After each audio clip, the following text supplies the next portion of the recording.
हमारे पूज्य बाबूजी, पूजनीय माता जी यहाँ पर आई हैं। हमारे आपके मध्य में हमारे बड़े प्रिय आदरणीय बाबू श्री कुलदीप जी महाराज यहाँ पर आज उपस्थित हैं। आपका बहुत बहुत स्वागत। नारायण। जितने लोग आए हैं, हमारे पूज्य महाराज श्री के बड़े अनन्य आदरणीय श्रीमान डॉक्टर सुभाष शर्मा जी, जो कलकत्ता से यहाँ पर आए हैं कल से। पूज्य महाराज श्री के ही परिकरों में से परम आदरणीय श्रीमान जुगल किशोर कनोडिया जी, परम आदरणीय श्रीमान जड़िया जी, कहाँ बैठे हैं जड़िया जी? आ रहे हैं अभी। बाबू अरविंद गुप्ता जी, ये सब हमारे पूज्य महाराज श्री के परिकर हैं लोग। बाबू संतोष मिश्रा जी, नारायण। आदरणीय श्रीमान सत्येंद्र जी परिहार, श्रीमती चंदा सिंह जी परिहार, जितने लोग, दोनों फाउंडेशन के जितने भी कर्ता धर्ता बालक गण हैं। मैंने कहा भैया नाम दे दो, हम कम से कम नाम बोल दे। बोले महाराज जी आप केवल फाउंडेशन का नाम दीजिए, उसी में सबका नाम समाहित है। तो जितने लोग हमारे परम आदरणीय सीधी से सपरिवार आए हैं, श्रीमान हितेंद्र नाथ शर्मा जी सीधी में TI हैं, कल भी उपस्थित रहे बहुरानी के साथ, आज भी आए हैं। आपका बहुत बहुत स्वागत है। दूर दूर से भी लोग आए हैं। नागपुर से हमारे आदरणीय डॉक्टर साहब आए हुए हैं पिछले कई दिनों से। बम्बे से एक बच्चा आया हुआ है कथा श्रवण करने के लिए। जितने लोग यहाँ पर उपस्थित हैं, जो मुझे देख रहे हैं और जितने लोगों को मैं देख पा रहा हूँ, आप सबको मेरा सादर जय सिया राम। कल कथा कहाँ विराम ली थी? हाँ, याद करके बैठे थे ना? महाराज पूछे तो हम पहले बताएंगे। मैं आपको एक विनोद की बात बताऊं। बहुत पहले एक जगह मैं कथा गाता था, तो मैं रोज पूछूं, नित्य प्रारंभ में पूछूं कि कल कथा कहाँ विराम ली थी, तो लोग अपनी अपनी मति से बतावें। एक छोटा सा बच्चा सामने बैठता था, रोज नित्य कथा में आकर सन्मुख बैठता था। तो एक दिन वो तैयारी करके बैठा कि आज जैसे महाराज पूछेंगे कल कथा कहाँ विराम ली, मैं सबसे पहले बताऊंगा। और हरीक्षा कहिए, संयोग कहिए, उस दिन मैंने पूछा ही नहीं। जैसे मैंने कथा प्रारंभ की, खड़ा हो गया, कहा महाराज आप तो भूल गए, आप पूछे नहीं कि कल कथा कहाँ विराम ली थी। मैं याद करके बैठा था बताने के लिए, आप आगे बढ़ गए। इसलिए पूछता हूं कि ये पता चले कि आप कथा सुन रहे हैं। शबरी मैया ने कल भगवान जी से कहा, राम जी पंपा सरहि जाहु रघुराई,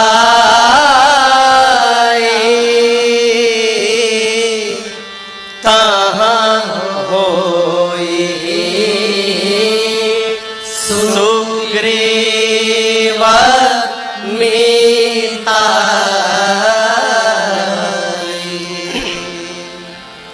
शबरी जी ने कहा, प्रभु मेरे गुरुदेव भगवान मतंग जी ने हमसे कहा था, राम जी जब सीता जी के विषय में पूछे तो शबरी तुम इतना बताना कि राम जी आप पंपा सरोवर जाइए, वहां आपकी सुग्रीव जी से मित्रता होगी और आगे का आपका सारा कार्य सुग्रीव जी महाराज पूर्ण करेंगे। शबरी मैया को गति देकर भगवान पंपा सरोवर आए।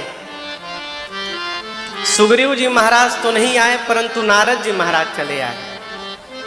नारद जी से कल क्या वार्ता भई मैंने आपको बताया। नारद जी विदा लेकर गए और उसके बाद सुग्रीव जी की प्रतीक्षा में भगवान थोड़ी देर पंपा सरोवर ही बैठे रहे।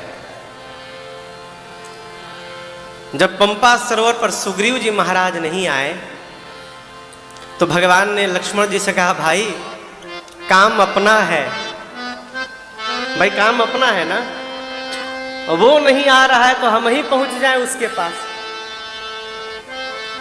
ऐसा विचार करके प्रभु लक्ष्मण जी के साथ आगे चले बहुरी रघुराया। पंपा सरोवर से भगवान आगे बढ़े और थोड़ी दूर जाने के बाद ही एक पर्वत है जिसका नाम है ऋष्यमूक पर्वत। उस पर्वत के निकट भगवान पहुंचे। सुग्रीव जी महाराज अपने मंत्रिमंडल के साथ इसी पर्वत के ऊपर रहते हैं, पहाड़ की चोटी पर रहते हैं। स्वघोषित राजा हैं। हाँ, अपने आप को राजा घोषित कर लिया है, आपने को मंत्रिमंडल बना लिया है, निर्दलीय पार्टी, और पहाड़ के ऊपर अपने मंत्रियों के साथ रहते हैं सुग्रीव जी। जब राम लक्ष्मण जी ऋष्यमुख पर्वत के निकट पहुंचे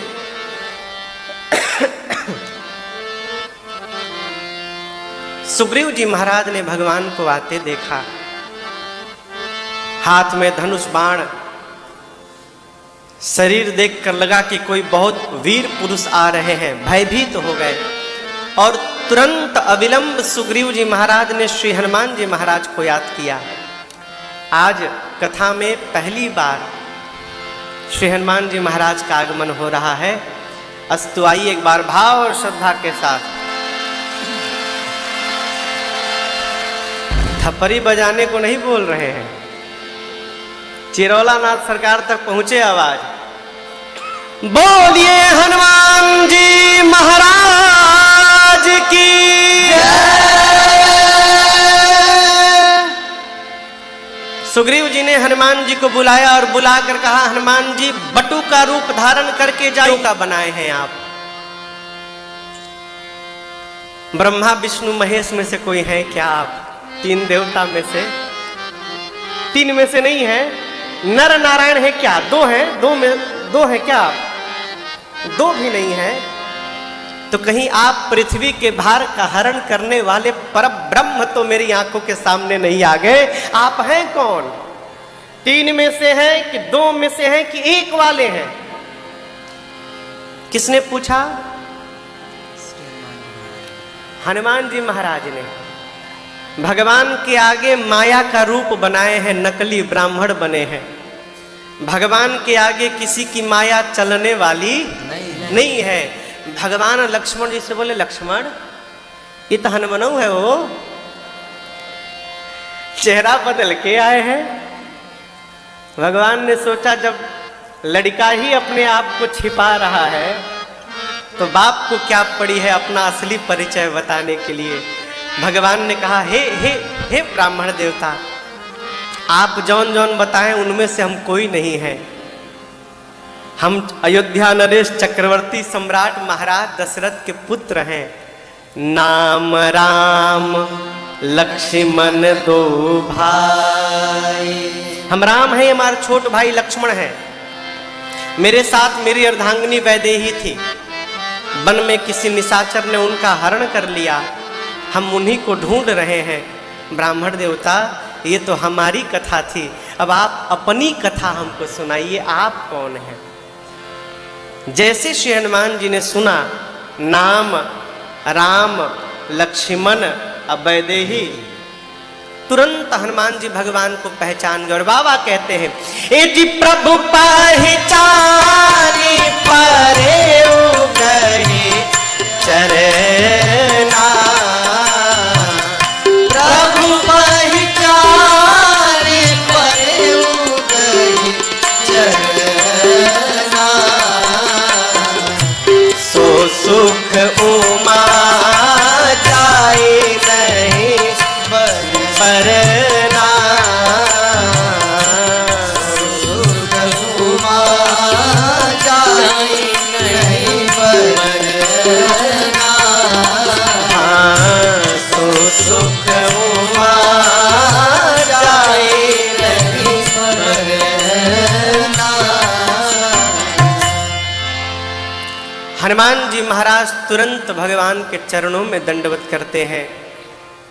यहाँ दर्शन करिएगा, भगवान का एक स्वभाव है कि भगवान किसी को अपने सन्मुख गिरा हुआ बर्दाश्त नहीं कर पाते।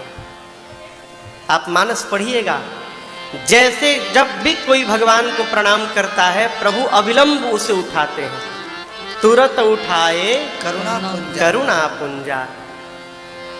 परंतु आज पहली बार जब श्री हनुमान जी महाराज भगवान को प्रणाम किए तो भगवान ने उनको उठाया नहीं।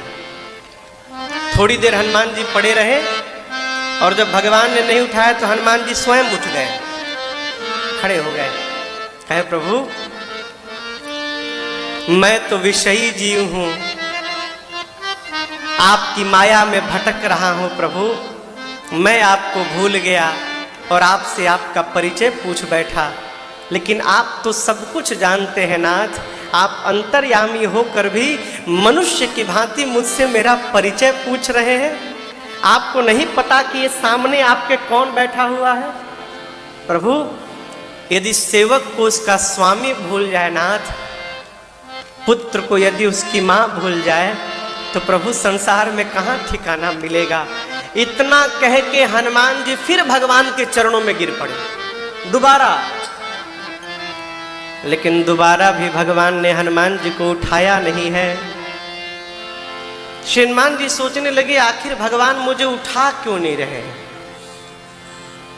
तब ध्यान में बात आई, मैंने मुख से बता दिया कि मैं कोई ब्राह्मण नहीं, आपका हनुमान हूं, लेकिन स्वरूप से अब भी मैं ब्राह्मण बना हुआ हूं, अर्थात मैं भगवान से छल कर रहा हूं और भगवान को छल बर्दाश्त नहीं है।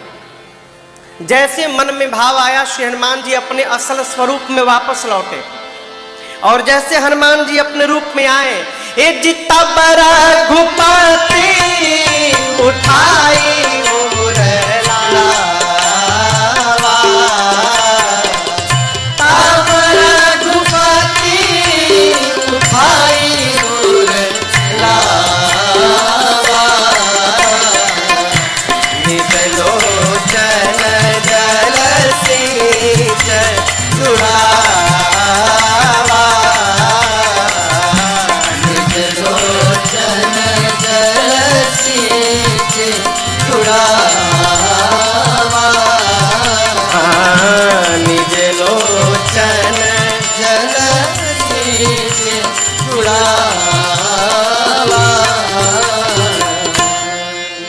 भगवान ने जैसे श्री हनुमान जी अपने असल रूप में आए, प्रभु ने तुरंत उठाया, उठाकर श्री हनुमान जी को प्रभु ने अपने हृदय से लगाया है।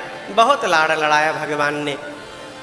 यहाँ श्री हनुमान जी सब प्रकार से भगवान को अपने पर अनुकूल देखकर हनुमान जी कहे, प्रभु नाथ शैल पर कपीपति रहई, सो सुग्रीव दास तव अहई।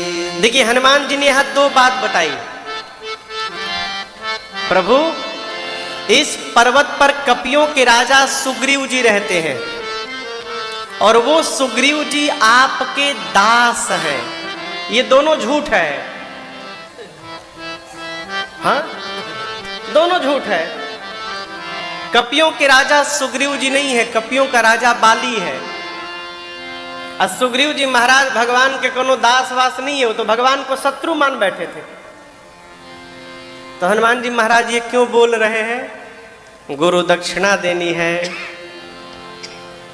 हनुमान जी के गुरुदेव भगवान सूर्य नारायण, सूर्य नारायण से जब हनुमान जी की शिक्षा पूरी भई तो श्री हनुमान जी ने कहा, गुरुदेव जी बताइए क्या आपको दक्षिणा दूं मैं?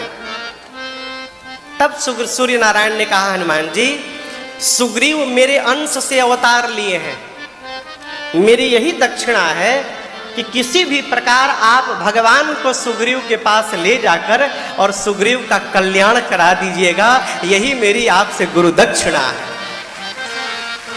गुरु दक्षिणा देनी है हनुमान जी को।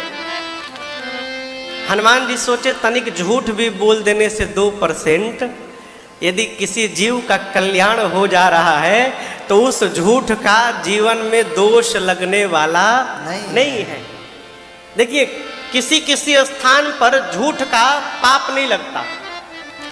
परमार्थ के कार्य में, परमार्थ के कार्य में थोड़ा झूठ भी बोल दिए ना तो चल जाएगा। किसी कन्या के विवाह में कन्या के विवाह में यदि 20% झूठ बोल देंगे आप तो उसका दोष लगने वाला नहीं है, वो चल जाएगा। लोग शादी कराते हैं ना तो कहते हैं महाराज कन्या तो एकदम गऊ है, गऊ, बोलती नहीं है महाराज, वो तो जब जाएगी वहां तब पता चलेगा। इस झूठ का पाप लगने वाला नहीं है। हनुमान जी महाराज बोले प्रभु सुग्रीव आपका दास है, अब मेरी आपसे प्रार्थना है, ते ही सननाथ मयत्री की जय। प्रभु आप चलकर सुग्रीव से मित्रता कर लीजिए। लक्ष्मण जी बोले क्या बोल रहे हैं हनुमान जी, अभी अभी आपने बताया कि सुग्रीव भगवान का दास है, मित्रता बराबरी में की जाती है, दास को मित्र नहीं बनाया जाता। यदि वो दास है तो मित्र कैसे बनेगा? हनुमान जी बोले लक्ष्मण जी से, लक्ष्मण भैया सुग्रीव भगवान का दास है, मैं कुछ भी नहीं हूं। मैं चाहता हूं यदि प्रभु कृपा करके सुग्रीव को मित्र बना लेंगे तो दास वाली कुर्सी खाली हो जाएगी, तो उस कुर्सी पर ये हनुमान जाकर बैठ जाएगा और मैं भगवान का दास बन जाऊंगा, आप कृपा करिए। लक्ष्मण जी बोले ठीक है मित्रता करेंगे, बुला के लाओ। हनुमान जी बोले नीचे नहीं उतरेगा वो, नीचे आता तो हमको क्यों भेजता, इतनी पिटाई भैया डर के मारे ऊपर जाकर बैठा है। लक्ष्मण जी बोले कितनी दूर से पैदल चल के हम लोग आ रहे हैं, अब पहाड़ पे चढ़ाओगे? हनुमान जी बोले प्रभु आपको पैदल नहीं चलना है, आप लोग मेरी पीठ पर बैठिए, मैं अभी आपको लेके चलता हूं। भगवान बोले पीठ पर? हनुमान पीठ पर तो सामान लाद के ले जाया जाता है, किसी जीव को पीठ पर नहीं उठाते, किसी को गोद में उठा कर ले जाते हैं। भाई आप किसी को पीठ पे लाद के ले जाएंगे, गोद में उठाएंगे ना? भगवान ने कहा गोद में उठा के ले चलो। हनुमान जी बोले ना, ले जाऊंगा तो पीठ पर ही ले जाऊंगा। भगवान बोले क्यों? हनुमान जी बोले नाथ गोद में उठाऊंगा तो मैं आपको पकड़ा रहूंगा, और जब पीठ पर बिठाऊंगा तो आप मुझे पकड़े रहेंगे, और जिसको आप पकड़े रहेंगे प्रभु दुनिया की कोई ताकत उसे गिरा नहीं सकती है। इसलिए हनुमान जी लिए दो जन पीठ चढ़ाई। तो आप जो फोटो देखते हैं कि भगवान को यहाँ पकड़ के कंधे पे, ना, भगवान पीठ पे बैठे थे, कंधे पे नहीं बैठे थे हनुमान जी के। आप भी भगवान से कहा करिए प्रभु हम तो विषयी जीव हैं, हम बार बार आपको भूल जाएंगे, लेकिन प्रभु आप हमको मत भूलिएगा, आप हमको पकड़े रहिएगा। जानते एक मानस में एक प्रसंग है दो बच्चों का,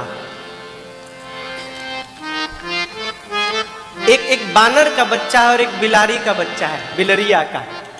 बिल्ली जानते हैं ना, लेकिन दोनों के बच्चे में बड़ा अंतर है। बंदरिया का बच्चा जब माँ आती है तो माँ को पकड़ने नहीं देता, बचवे माई को पकड़े रहता है।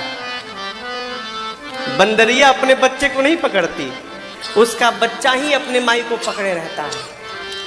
अब बंदरिया जब भागती है उसी में कहीं जोर से छलांग लगाती है, बच्चे का हाथ छूटता है, नीचे गिर के समाप्त हो जाता है। लेकिन जब बिल्ली अपने बच्चे के पास जाती है, उसको हिलाती है, बिल्ली का बच्चा हिलता नहीं है, बैठा रहता है। तब बिल्ली रानी अपने बच्चे को अपने मुख में दबा के लेके जाती है, और जब माँ अपने मुख में पकड़ लेती है ना माई बाप, तो दुनिया की कोई ताकत उसे छुड़ाने वाला नहीं है, वो कभी गिरता नहीं है। इसी प्रकार भगवान से कहिए प्रभु हम आपको भले न पकड़े, आप पकड़े रहिएगा।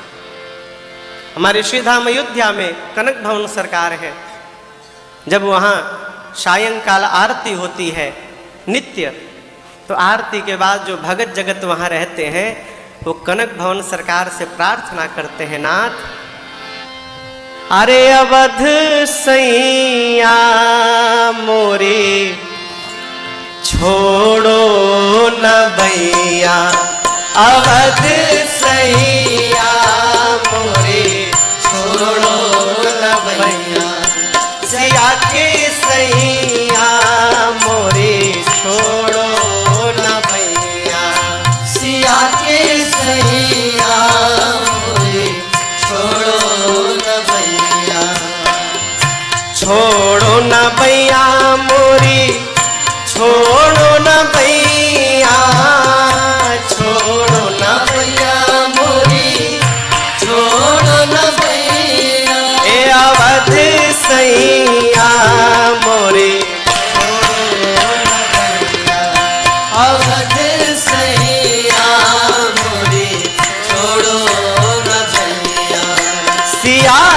सैया मोरे छोड़ो न भैया। सिया के सैया मोरे छोड़ो न भैया।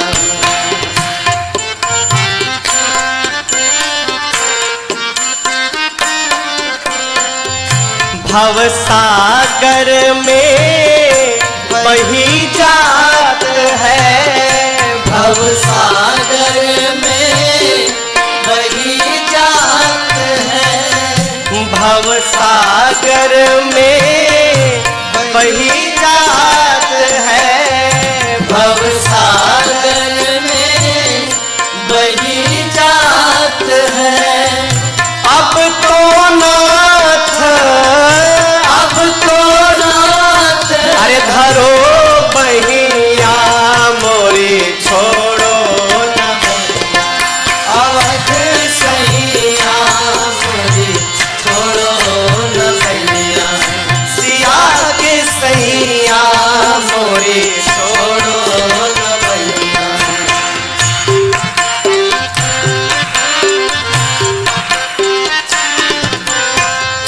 तुम जानत सब अवगुण मेरो। तुम जानत सब अवगुण मेरो। हाँ तुम जानत सब अवगुण मेरो। तुम जानत सब अवगुण मेरो।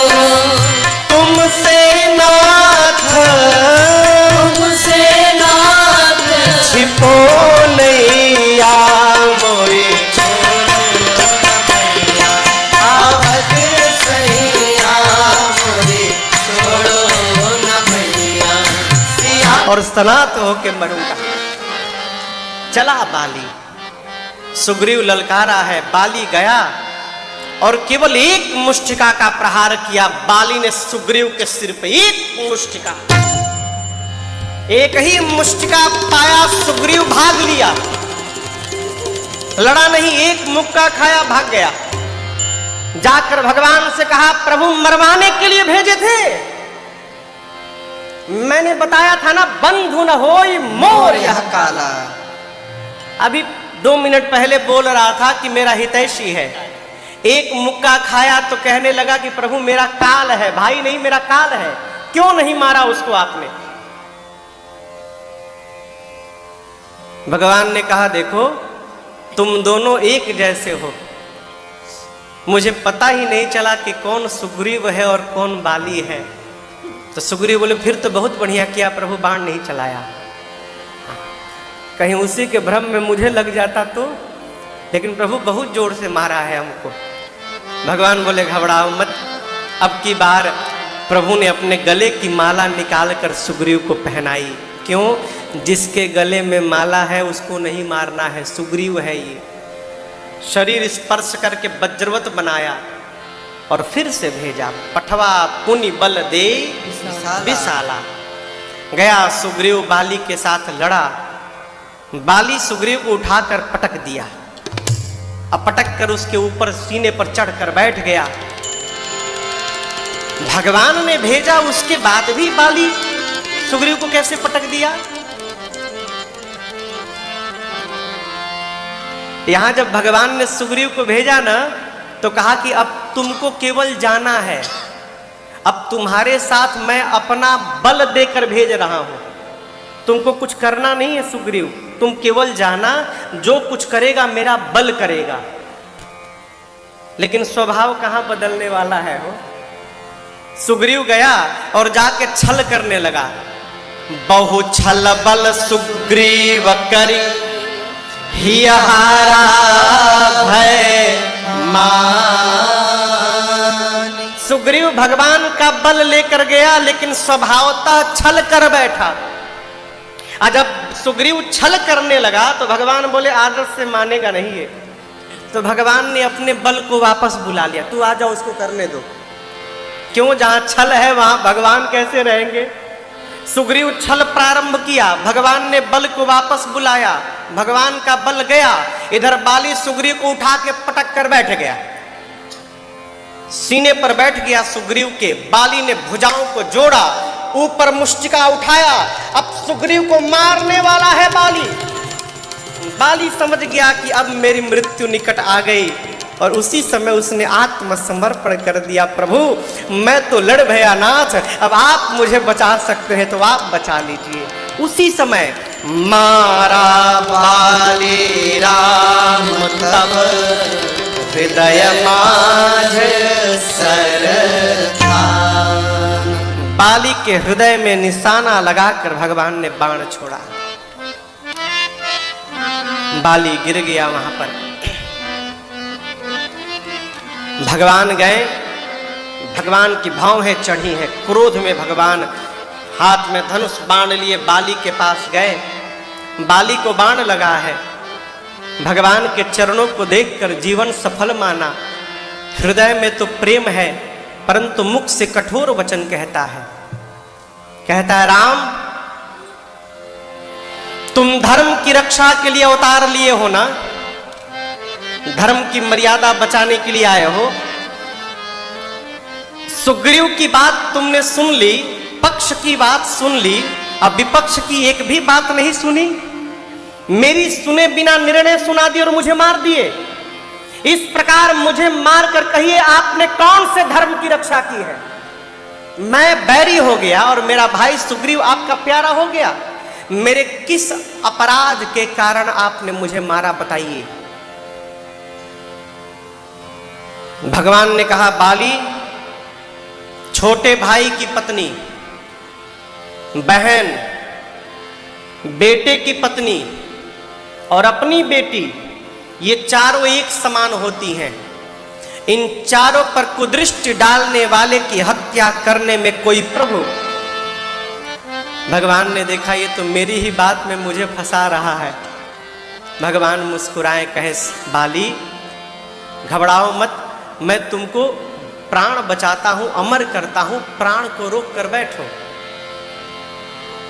बाली ने कहा प्रभु मैं अपने भाई सुग्रीव जैसा नहीं हूं। उसने पहले आपको प्रण दिलवा दिया और आपने प्रण ले लिया। उसके बाद कहने लगा कि बाली को मत मारिए। एक बार भी नहीं सोचा कि आपके प्रण का क्या होगा। यदि मैं जीवित रह जाता हूं तो आपका प्रण अधूरा रह जाएगा। प्रभु आप अपने प्रण की रक्षा करिए और इस बाली को विदा करिए। प्रभु मुझे जीवित नहीं रहना। जन्म जन्म मुनि यत्न करते हैं कि मरते समय आपका नाम आ जाए। मेरा सौभाग्य, मेरे प्राण निकलेंगे तो नाम नहीं, साक्षात राम ही खड़े रहेंगे सामने। ऐसी मृत्यु किसको मिलती है? बाली ने कहा प्रभु मेरी एक प्रार्थना आपसे, आप मेरे कर्मों का अवलोकन करिए और उसके बाद जिस योनि में मैं जाता हूं उस योनि में मुझे विदा करिए। लेकिन प्रार्थना प्रभु एक आशीर्वाद दीजिए, जिस योनि में भी मैं जाऊं मेरा मन आपके श्री चरणों में ही लगा रहे। प्रभु इसके अलावा हमें आपसे दूसरा कोई वरदान नहीं चाहिए। मन आप में लगा रहे। मरते समय बाली ने अपने पुत्र अंगद को बुलाया। अब बुलाकर कहा प्रभु यह तनय मामा सामा बीनाय कल्याण प्रद प्रभु लीजिए। यह तनय मामा सामा बीनाय बर कल्याण प्रद प्रभु लीजिए। गहि सुर नर नाथ आपन दास अंगद के गहि सुर नर नाथ आपन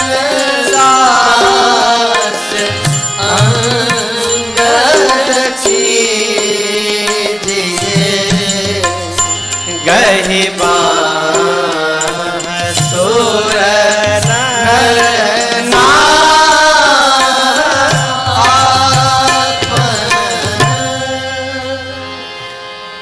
मरने के ठीक पहले बाली ने अपने पुत्र अंगद को बुलाया और कहा, नाथ ये मेरा पुत्र अंगद है, मेरे समान विनयवान है, शीलवान है, बलवान है नाथ।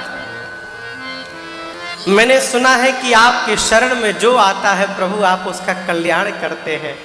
नाथ ये तो बानर है, बानर का स्वभाव में चंचलता है, ये कितना भी आपके पास रखूंगा तो स्वभावतः चंचलता के कारण कूद कर भाग जाएगा, ये तो नहीं पकड़ पाएगा, लेकिन आप तो पूरे संसार को पकड़ सकते हैं नाथ। इसलिए आपसे प्रार्थना करता हूँ, आप मेरे पुत्र के गही बाह सुर नर नाह आपन दास अंगद कीजिए। प्रभु आप मेरे पुत्र को अपना दास बना लीजिए। देखिए बाली का अपना व्यक्तिगत जीवन कैसा भी हो, लेकिन मरते समय बाली ने सिद्ध कर दिया कि वो एक श्रेष्ठ पिता था। आदमी मरने के पहले वसीयत तो बनाता है कि रीवा की मकान को बड़का बेटा लेगा, सतना वाले मकान को छुटका ले जाएगा, वहाँ की फैक्ट्री वो संभालेगा, लेकिन कोई भी वसीयत में ये नहीं लिखता है कि जिस माला को लेकर मैं सवेरे जप करता हूँ मेरे मरने के बाद वो माला कौन लेगा। आदमी अपने धर्म का वसीयत नहीं बना पाता है, और आप अपनी फैक्ट्री यदि अपने संतान को मत दीजिए तो आपके जाने के बाद उसी के पास जाएगी, लेकिन अपने जीते जी आपने यदि बेटे को ये नहीं पकड़ाया तो ये बेटे के पास नहीं जाएगी, ये भी आपके साथ ही चला जाएगा। वो श्रेष्ठ पिता है जो अपने जीते जी अपने संतान को भगवान के चरणों में लगा के चला जाए है। बाली ने अपने पुत्र अंगद को भगवान का दास बना दिया। इतना कह के बाली ने प्राण का त्याग किया। प्रभु ने धाम विदा किया है बाली को। तारा रोने लगी तो प्रभु ने ज्ञान उपदेश करके शांत किया है। यहाँ पर सुग्रीव जी महाराज ने बाली की अंतिम क्रिया को संपन्न किए हैं। उसके पश्चात श्राद्ध कर्म के उपरांत लक्ष्मण जी को भेजकर भगवान ने सुग्रीव को राजा बनवाया। सुग्रीव राजा बन के वापस नहीं आए, यही भेद है। देखिए दो लोगों को राम जी ने राजा बनवाया, आप मानस पढ़िएगा, एक सुग्रीव जी महाराज और एक कहिए विभीषण जी। दोनों का राज तिलक लक्ष्मण भैया जाकर किए। विभीषण जी का जब राज तिलक भया तो राजा बनने के बाद विभीषण जी लौट के भगवान के पास आए, लेकिन सुग्रीव जब राजा बना तो लक्ष्मण जी को विदा कर दिया, भगवान के पास नहीं आया। लक्ष्मण जी खाली आए। भगवान बोले सुग्रीव कहाँ गया? तो राजा बन गया प्रभु, अब थोड़ी आएगा। भगवान बोले जाओ पकड़ के लाओ। लक्ष्मण जी गए, बुला के लाए सुग्रीव को। भगवान ने कहा कि देखो मित्र, मैं प्रवर्सन पर्वत पर चतुर्मास बिता रहा हूं, मैंने तुम्हारा काम कर दिया, तुमको राजा बना दिया। अब जब तक मैं चतुर्मास बिता रहा हूं, इसी बीच तुम मेरा काम करना, सीता जी का पता लगा लेना। आपसे मैं प्रार्थना करूं, एक निवेदन करूं, आपके गुरु जी यदि बोले कि मैं जाकर चुरहट पहाड़ के ऊपर चतुर्मास बिताऊंगा, तो आप जाने देंगे? कहें गुरु जी चुरहट जाके क्यों रहेंगे, आके यही चतुर्मास बिता लीजिए। हमारे भैया पूज्य अखिलेश्वर दास जी महाराज चतुर्मास में ये चित्रकूट आए हुए थे। मैंने निवेदन किया, भैया रीवा कथा चल रही है, भैया आकर 9 दिनों से कृपा बरसा रहे हैं यहाँ पर। कल रात्रि में हम लोग श्री रामहर्षण कुंज गए थे, यहाँ पर टीपीएस चौराहा है ना, वहीं पर कल विवाह पंचमी था, तो रात को 12-1 बजे तक वहाँ हम लोग आनंद किए। तो वहाँ महाराज जी, पूज्य उद्धवदास जी महाराज जब सुने कि भैया चतुर्मास में है, तो निवेदन किए कि सरकार चतुर्मास में ही है तो रीवा में ही चतुर्मास मने, इसमें क्या आपत्ति है, इसी आश्रम में रही आनंद मनाया जाए। ये प्रसंग मुझे कल रात को ही याद आई। भगवान ने कहा कि पहाड़ पर चतुर्मास बिता रहा हूं। सुग्रीव ये तो बोल सकते थे प्रभु पहाड़ पे क्यों रहेंगे, यहीं कुटिया बनवा देता हूं, यहीं चतुर्मास बिता लीजिए। नहीं बोले, बोले ठीक प्रभु पहाड़ पे जाइए, जाइए। भगवान बोले हमारा काम याद रखना। जी प्रभु याद रखूंगा। भगवान चतुर्मास बिताने गए, पूरा चतुर्मास बीत गया, और जिस राम जी के चलते सुग्रीव राजा बने थे, उन्हीं राम जी को भूल गए, भुलाई गए। पूरा चतुर्मास बीत गया, एक दिन सुग्रीव भगवान को देखने तक नहीं गए। आप दर्शन करिए, जिस भगवान ने सुग्रीव को गले से लगाया, अपना मित्र बनाया, बगल की कुर्सी पर बिठाया, वो सुग्रीव सत्ता मिलने के बाद भगवान को भुलाई गए। हम और आप भूल जा रहे हैं, इसमें कौन सी बड़ी घटना है हो। हमसे लोग मिलते कहते हैं महाराज एक समस्या है, कथा सुनते हैं तो बहुत अच्छा लगता है, फिर सोचते हैं कि हम भी ऐसा करेंगे वैसा करेंगे, और घरवा जाके सब भुलाई जाते हैं महाराज। आपके साथ भी ऐसा होता है, घबराइए मत। जब याद आ रहा है कि भूल गए हैं, तब से लग जाइए। क्यों? सुग्रीव जी महाराज तो भगवान को देख के भुला गए थे, हम और आप भूल रहे, इसमें कौन सी घटना है। इसी तरह बार बार भूलिए लगिए, भूलिए लगिए, माया बार बार भुलवाएगी, आप बार बार लगिए। अंत में भगवान भी सोचने पर मजबूर हो जाएंगे, लगता है ये मानेगा नहीं। बार बार माया भगाती है, बार बार चलाता है, तब जाकर कहीं मेरे रघुनाथ जी की करुणा की वर्षा होगी और आपका यह भूलना हमेशा के लिए समाप्त हो जाएगा। आप भी लगे रहो एकदम। कितनों माया भुलवाए डॉक्टर साहब, भूलना नहीं है। सुग्रीव भुलाई गए भगवान को। चतुर्मास बीता, चतुर्मास के बाद राम जी को आया क्रोध। भगवान निकाले बाण, बोले सुग्रीव भूल गया, जिस बाण से मैंने बाली को मारा था, ते ही सर हटाओ मोर कह काली। जिस बाण से मारा था बाली को, उसी बाण से कल मारूंगा सुग्रीव को मैं। कब मारूंगा? कल मारूंगा। लक्ष्मण जी बोले कल क्यों मारेंगे भैया, एक काम करिए आप रुकिए, मैं जाता हूं, आज ही मार के चलाता हूं।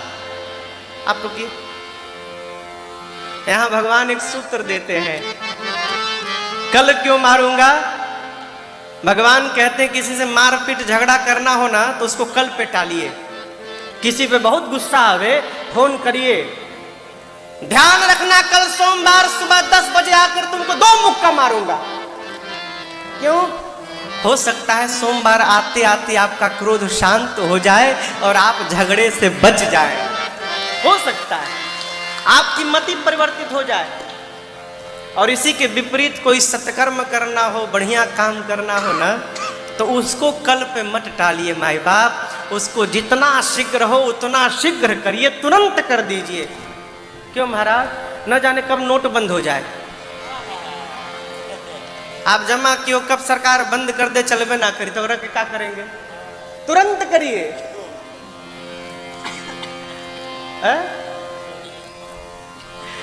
सुग्रीव ने कहा, मैं भगवान ने कहा कल मारूंगा सुग्रीव को। लक्ष्मण जी बोले भैया आप रुकिए, मैं आज ही जाके मार के आता हूं। भगवान बोले इधर आओ, मारना मत। हाँ। यह एक बड़ी अच्छी बात। हमारे एक चाचा हैं बाबू शशिधर सिंह जी, मेरे पूज्य बाबू जी के मित्र हैं, रायपुर में रहते हैं। वो कहते हैं कि राजन, जीवन में किसी से संबंध बनाने के पहले विचार करना चाहिए कि वो आदमी कैसा है, अच्छा है, बुरा है, बड़ा है, छोटा है। कब करना चाहिए? पहले। एक बार जब संबंध बन गया ना, तो फिर विचार करने का काम समाप्त हो गया। फिर जीवन भर किसी भी तरह उस संबंध का निर्वहन करना चाहिए, उसका निर्वाह करना चाहिए। लक्ष्मण जी बोले मैं मार कर आता हूं, भगवान बोले मारना मत। क्यों? प्रभु से मिलकर बद्री वन में जाकर तपस्या करने लगी। इधर कपियों ने जब अपना नेत्र खोला और सामने समुद्र देखा, अंगद महाराज रोने लगे। क्यों? अंगद बोले अब कहां जाएंगे, आगे पानी है, पानी में जाएंगे तो डूब के मर जाएंगे। सुग्रीव ने कहा 1 महीने के भीतर आना है और पता लगा कर आना है, खाली हाथ आने पर सुग्रीव मार डालेंगे। अब पीछे सुग्रीव मारेंगे, आगे समुद्र मारेगा, अब तो दोनों प्रकार से मृत्यु है, हम जाएं तो जाएं कहां? अंगद जी ने कहा न समुद्र में डूब के मरना है, न सुग्रीव के हाथों मरना है, हम सारे कपि इसी समुद्र तट पर बैठ के प्राण का त्याग करेंगे। सब लोग बैठ गए।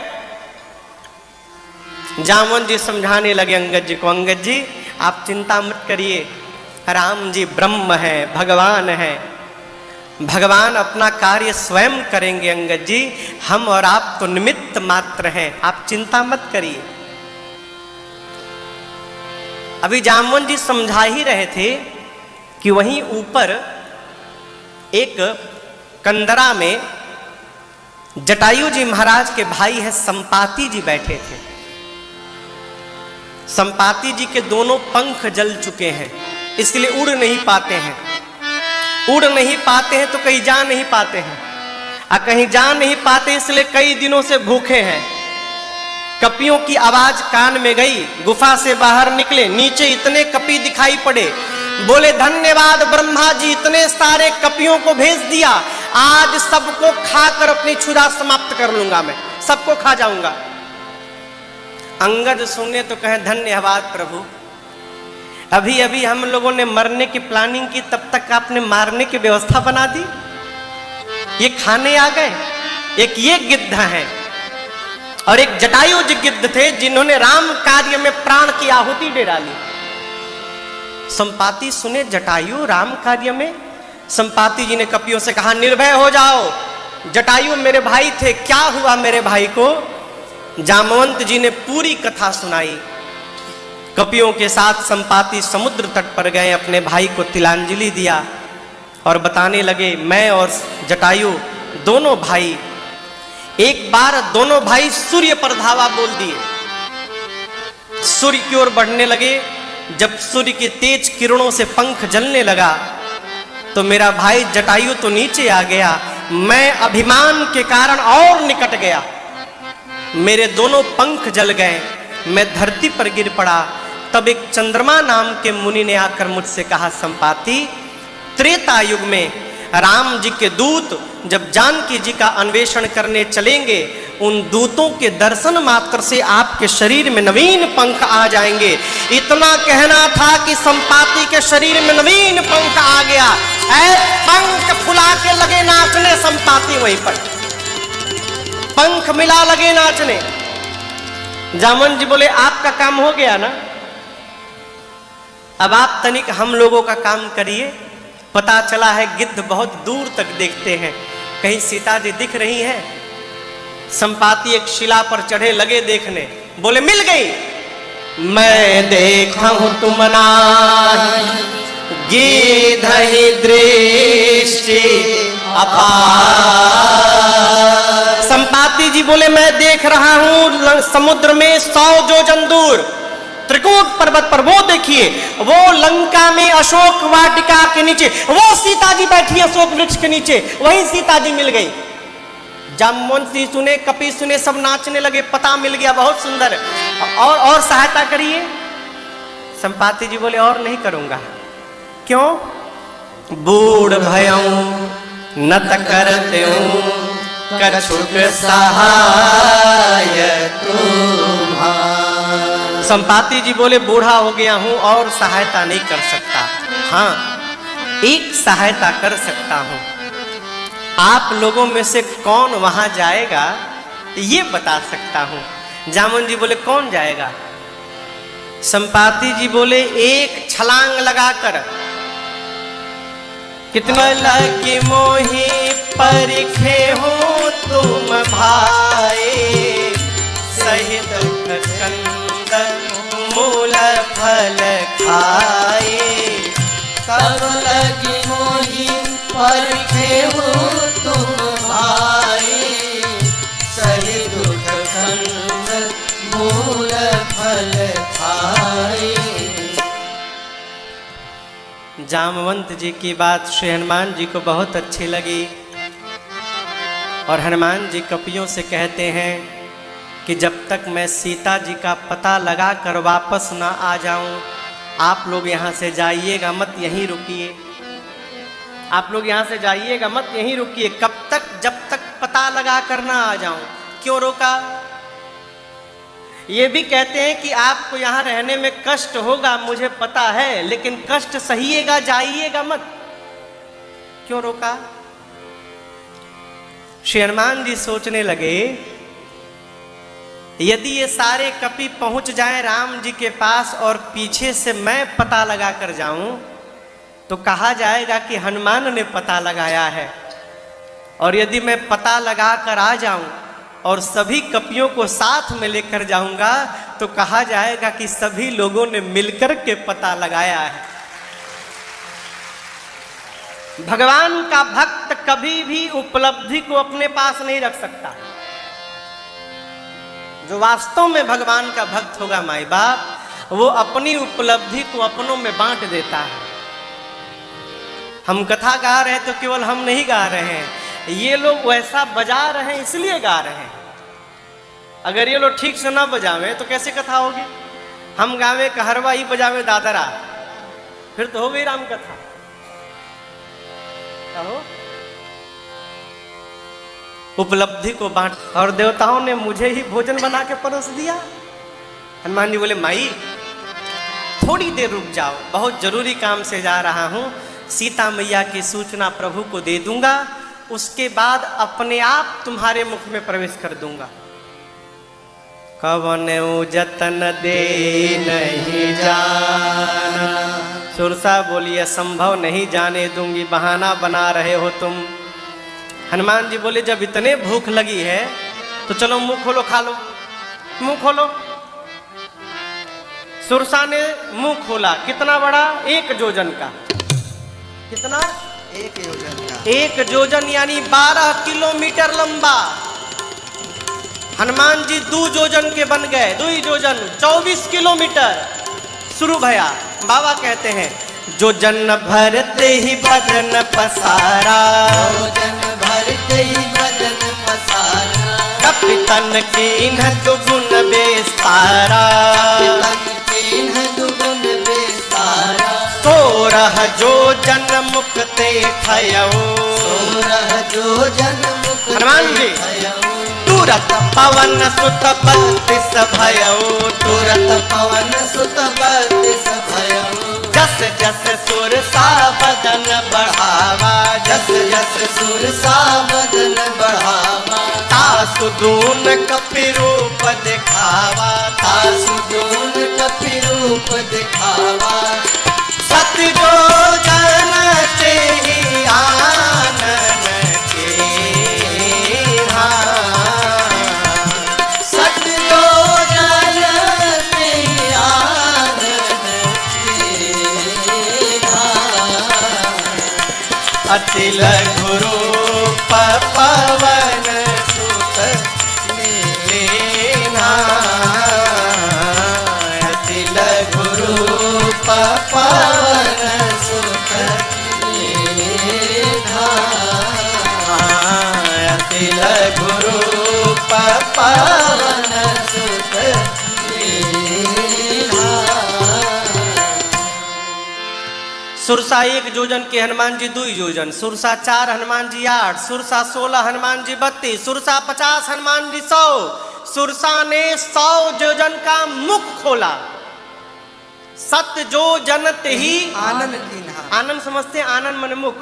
ये जो मुख खुला उसका, इसकी दूरी थी 100 योजन यानी 1200 किलोमीटर। अब आप कल्पना करिए उसका शरीर कितना बड़ा होगा। हनुमान जी बोले 100 योजन की हो गई, अब यदि मैं 200 योजन का हो जाऊं, लगभग 2500 किलोमीटर, तो आधा शरीर पहुंच जाएगा राम जी के पास, आधा पहुंच जाएगा सीता जी के पास। फिर भगवान सोचेंगे कर क्या रहा है। हनुमान जी बोले क्या गारंटी है कि मेरे 200 होने के बाद ही 300 की नहीं होगी। 1 योजन से शुरू करते करते 100 योजन तक बढ़ गई। जैसे सुरसा ने 100 योजन का मुख खोला, हनुमान जी महाराज अति लघु रूप पवन सुत लीला। लघु नहीं, अति लघु रूप, सूक्ष्म रूप धारण कर लिए हनुमान जी। और सूक्ष्म रूप धारण करके क्या किए, बदन पैठी। अब थोड़ी देर बाद आधा घंटा बिताए उसके पेट में, अपनी बाहेर हनुमान जी महाराज सूक्ष्म रूप धारण करके सुरसा के पेट में चले गए। जाके लगे घूमने, कहा पेट में उकरी। जाके देखने लगे सब लीवर ओवर ठीक ठाक है कि नहीं है, एकदम बढ़िया पाचन तंत्र काम कर रहा है इसका। जो गड़बड़ी था थोड़ा घुमा उमा के ठीक ठाक किए हनुमान जी। और उसके बाद थोड़ी देर बाद उसके मुख से बाहर आ गए। अब आप सोचोगे महाराज जब हनुमान जी भीतर गए तो मुंहवा बंद काहे नहीं कर ली, वो छोड़ा मुंह थोड़ी है थोड़ा सा कि बंद हो जाएगा पट से। 1200 किलोमीटर लंबा खोल के बैठी है। हवाई जहाज जब उड़ता है ना तो 1200 किलोमीटर जाने में 2 घंटा समय लगता है उसको। अभी बेचारी 600 किलोमीटर प्रति घंटे की स्पीड से बंद कर रही थी, अभी आधा बंद कर पाई थी। 1 घंटा बीता, तब तक हनुमान जी पीटर भीतर से घूम के बाहर आ गए। बाहर निकल के हनुमान जी हाथ जोड़े कहे माई अब तो हम तुम्हारे पेट से बाहर आए हैं माई, अब तो तुम्हार लड़का हो गए, क्या अब भी हमको खाओगी। सुरसा मुस्कुराई, कही हनुमान जी मैं आपको खाने नहीं आई थी, देवताओं ने मुझे आपके बुद्धि और बल का पता लगाने के लिए भेजा। हनुमान जी बोले पता लगा? बोली लगा ना, आपके बढ़े हुए स्वरूप को देखकर आपके बल का पता चल गया और मुझसे पार पाने के लिए आपने सूक्ष्म रूप धारण कर लिया, इससे आपके बुद्धि का पता चल गया। आशीर्वाद देती हूँ, राम काज सब करिहु तुम बल बुद्धि निधान, आशीष दे गई सो हर्षि चले हनुमान। आशीर्वाद दिया आप राम जी का सब कार्य पूर्ण करिएगा। सुरसा के बोलने के बाद हनुमान जी सोच में पड़ गए। क्यों? सुरसा ने कहा राम काज सब करी हूँ। हनुमान जी बोले जामवंत जी ने तो केवल एक ही काम बोला है, सीता जी को देख कर आने के लिए। राम जी ने भी केवल एक ही काम बोला है, सीता जी को देख कर आने के लिए। और ये सुरसा कह रही है कि राम जी का सब काम करना, तो ये नया नया कौन सा काम आ गया। हनुमान जी बोले चलो आगे विचार किया जाएगा कौन सा काम नया और आया है। सुरसा को प्रणाम करके श्री हनुमान जी आगे बढ़े। लंका से ठीक पहले समुद्र में रावण ने एक राक्षसी को बिठाया है जिसका नाम है सिंहिका। राहु को जानते हैं आप लोग? राहु को, ये राहु की मां है सिंहिका। इसका एक ही काम है, आकाश मार्ग से जाने वाले जीव जंतुओं की परछाई को पकड़ती थी, अब परछाई पकड़ के खींचने लगती थी और खींच के उन जीव जंतुओं को पानी में डुबा के मार देती थी। हनुमान जी महाराज जा रहे थे, सिंहिका ने हनुमान जी की परछाई को पकड़ लिया, अब पकड़ के लगी खींचने नीचे। हनुमान जी सोचे आगे जाते जाते नीचे क्यों जाने लगा मैं, नीचे देखे। बाबा कहते तासु कपट कपि तुरत ही। हनुमान जी तुरंत पहचान गए कि ये परीक्षा लेने नहीं आई है, ये मारने आई है। सुरसा लगी खींचने, हनुमान जी शरीर को हल्का कर दिया और खींचो खींचो। क्यों? पास में आऊंगा तब न बढ़िया से प्रसादी दूंगा तुमको, और खींचो। लगी खींचने, और जैसे हनुमान जी को खींच के पास में लाई, हनुमान जी मुष्टिका बांधे थे पीछे, सिंहिका के सिर पर एक मुष्टिका, जय श्री राम, एक मुष्टिका मारे हो, वहीं पर बिलबिला के मर गई। गोस्वामी जी कहते ताहि मारी मारुत सुत बीरा, बार पार गयो। एक मुष्टिका का प्रहार किया, सिंहिका समाप्त भई। लंका में त्रिकूट पर्वत है, त्रिकूट पर लंका है। एक कूट पर लंका, एक कूट पर अशोक वाटिका, एक कूट रिक्त था। जो रिक्त था उस पर रावण ने काल को बिठाया था, साक्षात पहरा देने के लिए काल को बिठाया, यहीं बैठो, जो आए इधर से खा जाना। हनुमान जी उसी कूट पे चढ़ गए। काल देखा हनुमान जी को, दौड़ पड़ा हनुमान जी को खाने।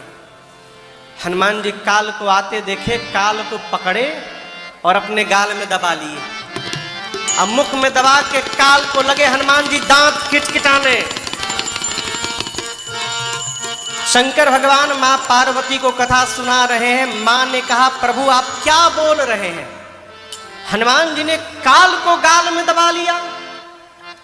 बाबा कहे दबा लिया, आश्चर्य मत होइए, उमा न कछो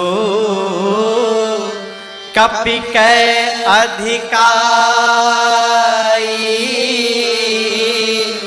ये तो प्रभु प्रताप जो काल ही खाई। आज श्री हनुमान जी के साथ रघुनाथ जी का प्रताप चल रहा है। यदि काल भी अवरोध बनेंगे तो हनुमान जी काल को भी अपने गाल में दबाने की शक्ति रखते हैं। आज हनुमान जी काल को मुख में दबा के लगे दांत किटकिटाने। अब आप में से जिस किसी को बानर कभी काटा होगा वही समझेगा कि बानर के काटने के बाद कितना मजा आता है? काल लगा बाप बाप चिल्लाने, छोड़िए हनुमान जी। हनुमान जी बोले खा लो। अरे नहीं अब नहीं खाऊंगा। हनुमान जी बोले एक शर्त पे छोड़ूंगा, जा रहा हूं, जिसको जिसको इशारा करूंगा उठाओ, उसको उठाते जाना। काल बोला कहिएगा तो रवणवा की बाजी उठा दूंगा मैं, मुझे छोड़िए नहीं तो कहीं मैं ना उठ जाऊं। हनुमान जी काल को छोड़े, लंका का दर्शन किए। देखने के बाद हनुमान जी विचार किए बहुत रखवाले हैं, दिन में जाना उचित नहीं होगा। संध्या की प्रतीक्षा में बैठ गए। संध्या वेला का आगमन भया और हनुमान जी एकदम सूक्ष्म रूप, मसक समान रूप कपि हरि, एकदम बिल्ली का बच्चा जो नवजात जन्म लेता है ना, जितना बड़ा उसका आकार होता है उतना बड़ा आकार बनाकर श्री हनुमान जी महाराज बाबा कहते हैं मसक समान रूप कपि धरे, मसक समान रूप कपि धरे, लंकहि चले सुमिरि नर हरे, लंकहि चले सुमिरि नर हरे, नाम लंकिनी एक निश्चरे, नाम लंकिनी एक निश्चरी, सो कह चल सि मोहिनी धरे, सो कह चल सि मोहिनी धरे, जानहि नहीं मरम सच मोरा, मोर आहार जहाँ लगे सोरा, जानहि नहीं मरम सच मोरा, मोर आहार जहाँ लगी चोरा। हनुमान जी महाराज सूक्ष्म रूप बनाकर दबे पांव धीरे धीरे लंका के मुख्य द्वार में प्रवेश करने लगे। रावण ने लंका के मुख्य द्वार पर एक राक्षसी को बिठाया है जिसका नाम है लंकिनी। क्या नाम है? लंकिनी। इमिग्रेशन ऑफिसर है ये लंका का। किसी भी देश में आप विदेश में जाएंगे तो बॉर्डर पे ऑफिसर रहते हैं, आपका पासपोर्ट वीजा चेक करते हैं, उस पर फिर ठप्पा मारते हैं। लंका के मुख्य द्वार पर बैठी थी लंकिनी, इमिग्रेशन ऑफिसर थी। हनुमान जी दबे पांव जाने लगे, चिल्लाई दुष्ट, चोर की भांति जाता है लंका में, मेरे रहते जाता है। तू जानता नहीं है मैं चोरों को ही पकड़ पकड़ के खा जाती हूं। राम जी बोले क्या बोली? चोर को खाती हो? दुनिया का सबसे बड़ा चोर तो तुम्हारा राजा है, उसको तो नहीं खाई। लंकिनी कहती है चोर की भांति जाता है, दूसरे देश में ऐसे जाते हैं, पासपोर्ट कहाँ है तुम्हारा? हनुमान जी बोले पासपोर्ट वीजा सब लेकर आया हूं, देखना है? बोले दिखाओ। तो नीचे आओ।